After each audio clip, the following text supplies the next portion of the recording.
Well, we've had a couple of weeks with the Sinnis 125s, and overall, to be honest, quite enjoyed them.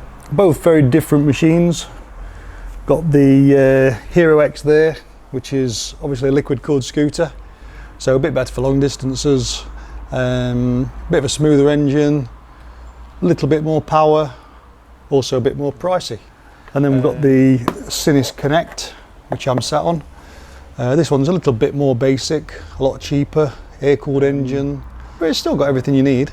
Under seat space is a bit more limited on this one, but a top box is always a good idea if you're commuting. Always good for putting a bit of stuff in.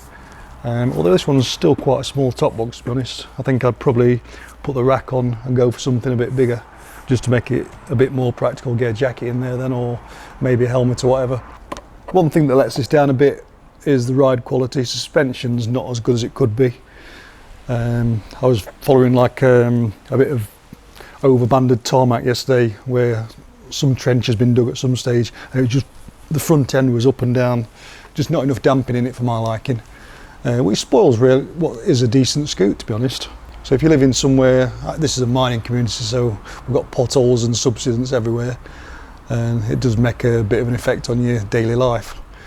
Whereas the Hero there, suspension's a little bit more plush on that, a bit more what you're used to. But both scooters are pretty good. For the price, this one is 2299 and that one's 2899. So it's about 500 quid difference in the two. That one, I really love the styling. I think it's pretty cool.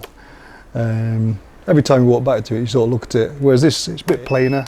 But don't worry about that too much if you're looking for something that you're going to shove in a bike bay every day that's going to get knocked about. I mean, this one's got about 300 miles on it, and there's a few marks on it already where other people have been testing it and perhaps scuffed it here and there. And you're going to get that if you're using it every day as a workhorse. I really do enjoy riding that. I think it looks ace. Lovely dashboard on it, good lighting, the light's fantastic, brakes are really good. Suspension's better than this one, it's got a better under seat space, and if I was looking to spend some money on a 125 but not looking to go sort of Honda, Yamaha, that sort of stuff, or that sort of price range, then I'd certainly be looking at that. If I've not got quite so much money, or maybe I just turned 17 and your parents want to buy you or help you fund a 125, then a basic something like this Connect would do the job. It's still got LED dash, not quite as many functions as that, and it's not quite as pretty looking, but it does the job. If you're looking at budget end scooters, there's people like Lex Moto who do Aura 125, which is about, I think it's 100 quid more expensive than this one, but similar styling to that one, or a bit more like that one.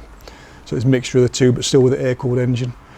There are other budget manufacturers about, but then you start getting into like your Sims and your Kimcos, and you're probably spending another 500 quid for a similar sort of product. So, at the end of the day, it comes down to your budget, your choice of styling, what you use a scooter for, how long you're thinking of keeping it. What you can afford is probably the biggest priority for most people though these days. Both of these machines come with a 2-year warranty. You get a year parts and labour and 1 year parts. They've been around forever really, Sinnis, so it feels like it these days. So you can trust the company behind them. They're not going to just disappear overnight like a lot of the cheaper brand ones that used to come in containers or whatever. I think the Chinese scooter market's changed quite a lot since the start of it, and the quality is certainly improving every time I try one out. So if you've got a Sinnis dealer in your neighbourhood, go and have a look. I don't think you'll be too disappointed.